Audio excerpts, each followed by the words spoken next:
Hello, I'm Brigantia Blackbird of Blackbird's Brew. Happy Friday and welcome back to Storyteller's Corner.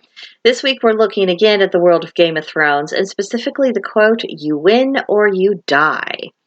Season 1 of Game of Thrones has this line that sums up the action of the entire story, and it's said by the character Cersei Lannister. She's speaking to Ned Stark and she tells them that in the Game of Thrones you either win or you die.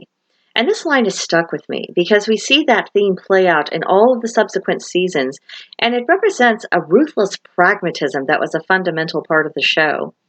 To assume any of the thrones that we saw come and go in the story required the characters to learn how to conquer and rule their enemies, how to manage and rule their friends, and above all, the necessity of learning to rule oneself, and all of the nasty consequences that ensue when a character failed to do any of these things.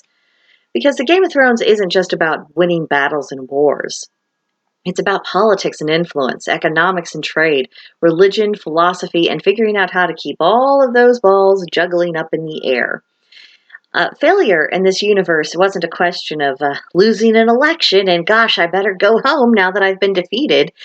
Failure meant death, oftentimes immediate death. And every single character understood that. There was no illusions about how it should be a risk-free world or about utopian ideals or why can't we all get along and live in peace kind of nonsense. That wasn't the world. The characters all knew it, and no one whined about how unfair it was. There was a refreshing acceptance of reality, however brutal that reality happened to be. Now, one possible reason why the show is popular, even though that popularity obviously faded once the quality of writing declined, but the reason for their original popularity is specifically because, at least I suspect, because of the realistic take of the show. And this leads me to believe that there may be a hunger inside of people to see how the world really works, to acknowledge that, even if we're doing that in a fictional setting.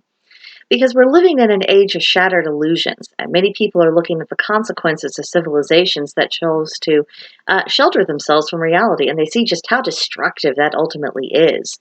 And when people are operating under a false premise, or they have a worldview that is utterly detached from reality, they make choices that work against their own interests. And because of that, people can't create any kind of security in their lives. They can't feel confident or happy because none of it, none of themselves, none of their lives is based on anything real.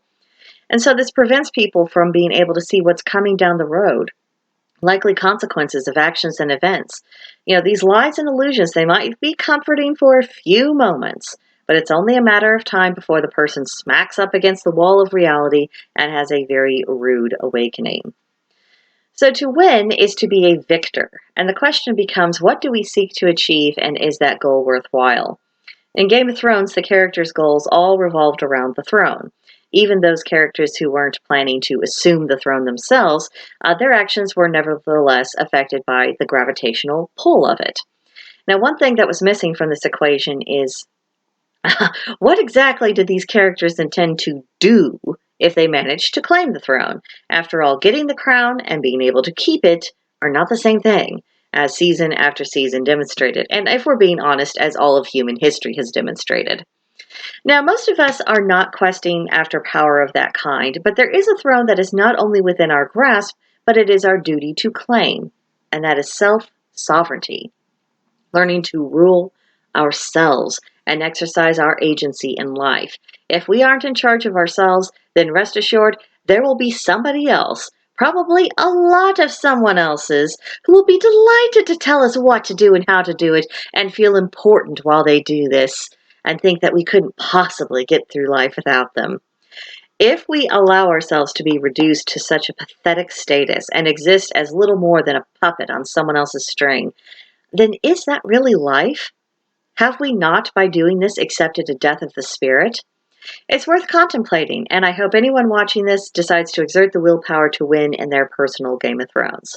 So that's my thought for today. I would love to hear your take on this. You can come tell me at Blackbird's Brew on Discord. There's a link to join in the description box below. Or you can leave a comment here on this channel. And if you haven't done already, please like and subscribe, and I will see you in the next one. Bye.